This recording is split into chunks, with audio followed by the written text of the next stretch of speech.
All right. Hello, everybody. I guess I'm live. I guess we have started here. So many things going on. I don't even know what's happening, but that's all good. I even made this cool little ticker for everything. But anyway, welcome to my virtual book launch for my new book, Leading in the Next Normal. And trying to set all these things up and get everything running because I just it was getting dark here in the UK, and yes, if you have to ask, I haven't had a haircut in a long time, so that's one thing. We just got out of lockout here in the UK. But back to the book. So, if you're watching this, you're probably a follower of me. You've seen me, whether you've seen me speak, you read some of my other books, when you're in one of my groups, maybe you've been through one of my training courses.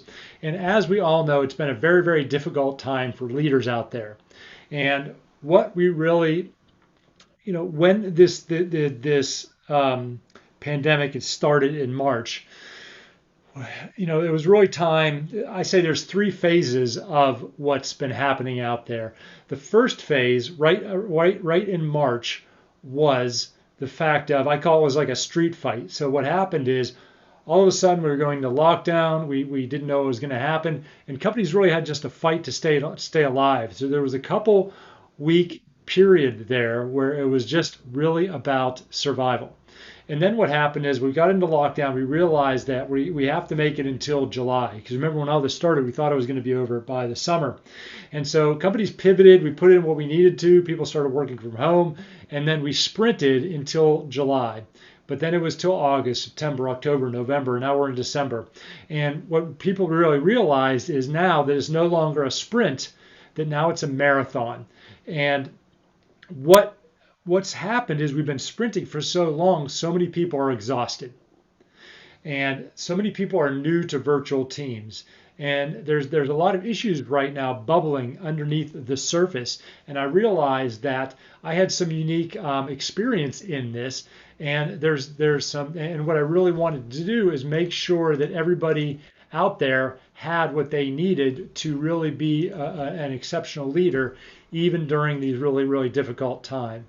And so really what I'm doing is underneath is making sure, and that's why I wanted to write this book, is because I really wanted to be of service to everybody and get something out there that people could really use in their everyday lives. Because I guess what you could say is, in a way, I'm fortunate because I've been through a lot of chaos, and I've also been working virtually for over 20 years. I start the book out by talking about what I went through in 9/11. And in September of 2001, I was actually a virtual employee. I was living in Denmark, working for a US-based company. So I was literally on the other side of the world, working virtually for an organization. And what happened during 9/11, and you may remember where you were. If I'm 50 years old, and if you're probably, I don't know, over 35 or 40, you remember, even whether you're American or not, where you were when 9/11 occurred, and the planes went into the towers on that horrible day. And I remember being in Denmark, talking to the people. I turned to the people I was with, and I said, "Hey, we're going to remember this day forever." And we did, of course. But oftentimes we really see what people are made of in crises, and this is really where leaders can show their real true character. And I was about 35 at that time. So no, what was I was 30, 31 at that time. So I was young, and so I saw what some of the other people did, and I called back to Vancouver. We're a North American-based company, and obviously, and if you remember this, everything stopped at that time when the terrorist attacks happened. And it's a bit different in COVID because we knew in a way this was coming. The terrorist attacks, everything was going fine, and then and literally that happened on that day, and it froze all air travel. Everybody's trying to figure out what happened, and I called back to the headquarters where they were having a national sales meeting, and I realized, and I was talking to one of my buddies, and he said, yeah, we're really not doing anything. We're all just hanging out here. He said, except for Ken, what he's doing is sort of blowing my mind. I'm like, well, what do you mean? And Ken was the senior sales guy. He was a great guy. He always made quota. He was the guy most of us looked up to in the company.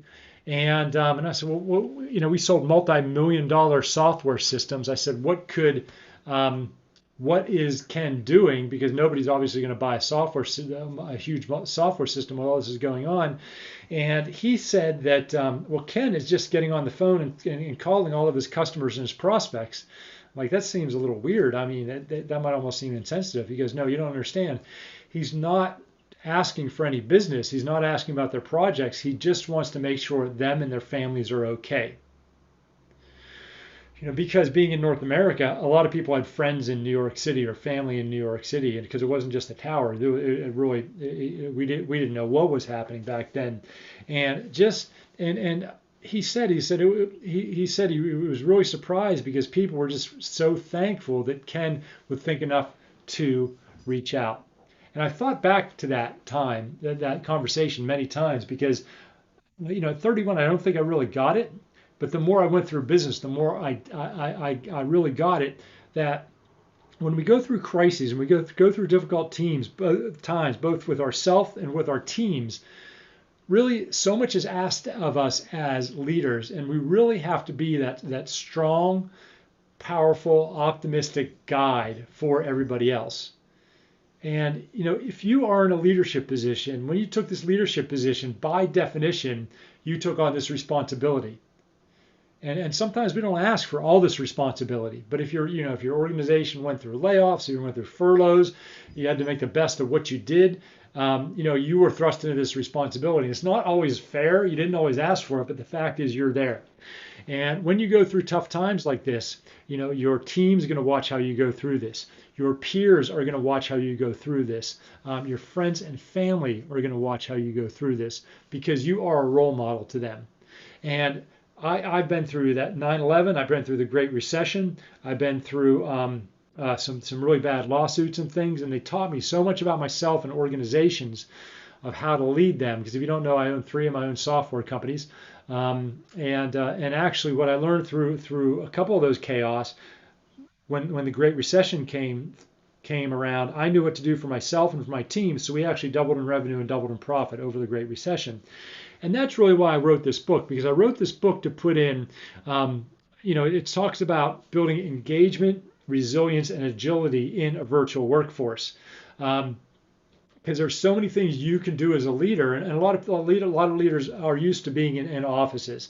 And when you're in an office, you have the boundaries between work and personal. You can do management by walking around. You can see people in their eyes.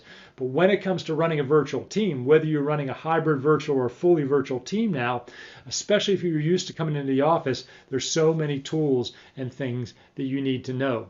And that's really why I wrote this book. And it's really a short book. It's about 30,000 words, which is about half the size of a normal business book, because I just wanted to get right to the point and give everything the things that they needed to really be a great leader.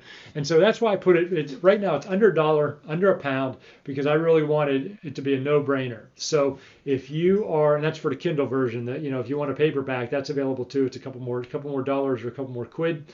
Go ahead and buy it. Make great Christmas gifts to business people. People always say, we don't know what to get so-and-so because he's in business. So it makes a great business gift. And please do let me know some feedback, because I really got that. To be honest, I got this out within 6 weeks. 6 weeks ago, I'm like, I'm going to write this book. I sprint wrote the book. And so, I'm always, of course, open to feedback. I'm going to do a little revision here in the next couple weeks. And we're going to do a more proper launch in January. I just wanted all my connections to be able to get it before Christmas. If you are, and I did a survey, results of the survey are in there. I also did a meta-analysis with Dr. Nick Quid from University of Glasgow, Adam Smith School of Business on post-pandemic strategy. So it is chock, even though it's a short book, it's got a lot of value in it there. Let me see if there's any questions on there. I'm doing it through this this thing called Restream. You don't have to worry about that. But let me just see if any questions. Just a couple nice things people are saying. And I'll tell you what I'm going to do is put some more posts out there. There is a Facebook group, so wherever you're watching this, there should be a link to a Facebook group, which you want to join as well, because I'm going to give bonus training and bonus contents through that. Okay, everybody, R. Michael Anderson. Really, this is for all the leaders out there, so that they can make things better for their team, bring best practices around resilience, around mental well-being, around agility, around working virtually, really to make things better for their team, for their organization, and really for yourself as the leader. That's really why it's out there. Okay, I'll see you. Thank you so much, and thank you for your support. Thanks for the help on my cover, on my title, on my subtitle. All that's great. I will see you later. Bye-bye.